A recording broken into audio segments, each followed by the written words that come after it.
tende em vós o mesmo sentimento que houve também em Cristo Jesus, pois ele, subsistindo em forma de Deus, não julgou como usurpação o ser igual a Deus, antes, a si mesmo se esvaziou, assumindo a forma de servo, tornando-se em semelhança de homens, e reconhecido em figura humana, a si mesmo se humilhou, tornando-se obediente até à morte e morte de cruz.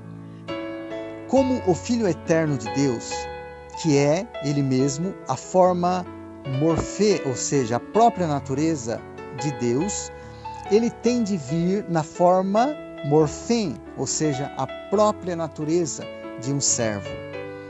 Isto significa que ele tem de vir como plenamente homem e, como homem, tem de viver e dar sua vida como um de nós.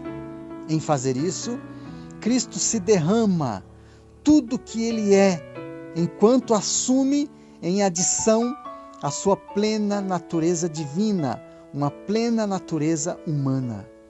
De novo, é importante observar que Paulo não diz que Cristo derramou algo de si mesmo.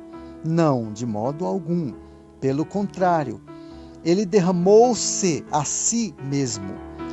Tudo daquele que é o Filho eterno do Pai, como aquele que é a forma morfê do Pai, é derramado plenamente. Aqui, então, não há subtração em seu sentido estrito. É uma subtração, ou seja, um derramamento, um esvaziamento, por adicionar a natureza humana à sua natureza divina. Ele veio então para se tornar um Deus-homem, aquele cuja própria natureza divina assumiu plenamente a existência de uma natureza humana criada.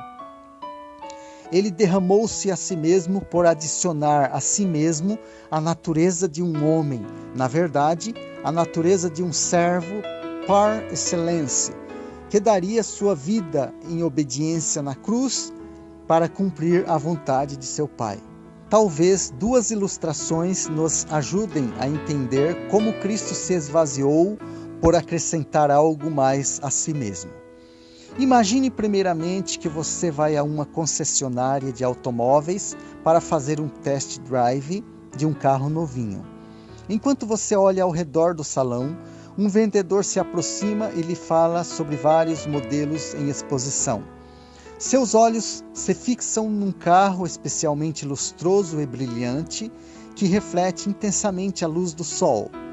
Você pergunta se pode testar aquele carro bonito e lustroso e o vendedor concorda. Quando sai para o test drive, você resolve dirigir na periferia, numa área rural, e ao fazer isso, segue por estradas de terra. Acontece que esta área recebeu chuvas torrenciais em dias recentes, por isso estão cheias de lama. Apesar disso, você dirige o carro novo e brilhante nessas estradas enlameadas por vários quilômetros, testando as rodas e desfrutando de como o carro se comporta em condições derrapantes. Ao trazer o carro de volta à concessionária, você entra e o coloca bem no fundo do salão de exposição, agora todo coberto de lama.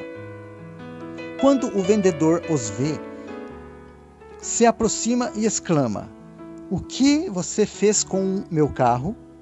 E você responde com calma: "Não tirei nada de seu carro, apenas acrescentei." E de fato isso está correto. O belíssimo brilho do carro ainda está lá. Seu lustre e beleza não foram removidos. O que aconteceu é que algo mais lhe foi acrescentado, algo que impede que estas qualidades resplandeçam. A beleza do carro não foi destruída, nem mesmo diminuída, mas a sua beleza foi coberta pela lama. Alguém poderia dizer: a glória do carro está tão presente nele como estava antes, mas esta glória não pode ser vista pelo que é por causa da lama que a encobre. Receber a lama, então, acrescentou algo que resulta na glória aparecer menos, enquanto, de fato, é apenas mais que foi acrescentado. Esta ilustração procura ajudar-nos, por um lado, a entender como Cristo reteve a plena deidade enquanto assumiu a humanidade e, por outro lado, a compreender por que a deidade que ele possuía plenamente não pôde ser expressa em toda a plenitude devido ao fato de que ele assumiu a natureza humana. A natureza humana acrescentada à humanidade de Cristo é como a lama acrescentada ao lustre e brilho daquele carro limpo e polido. Sem a encarnação, não havia nada que escondia ou ocultava a plena deidade de Cristo. Por isso, ela se manifestava em todo o esplendor. Mas, quando ele se tornou homem, cobriu a si mesmo com uma natureza humana, finita e criada. Portanto, embora Cristo fosse plenamente Deus na encarnação, ele não podia expressar toda a dimensão de suas qualidades ou atributos divinos, porque assumira a natureza humana.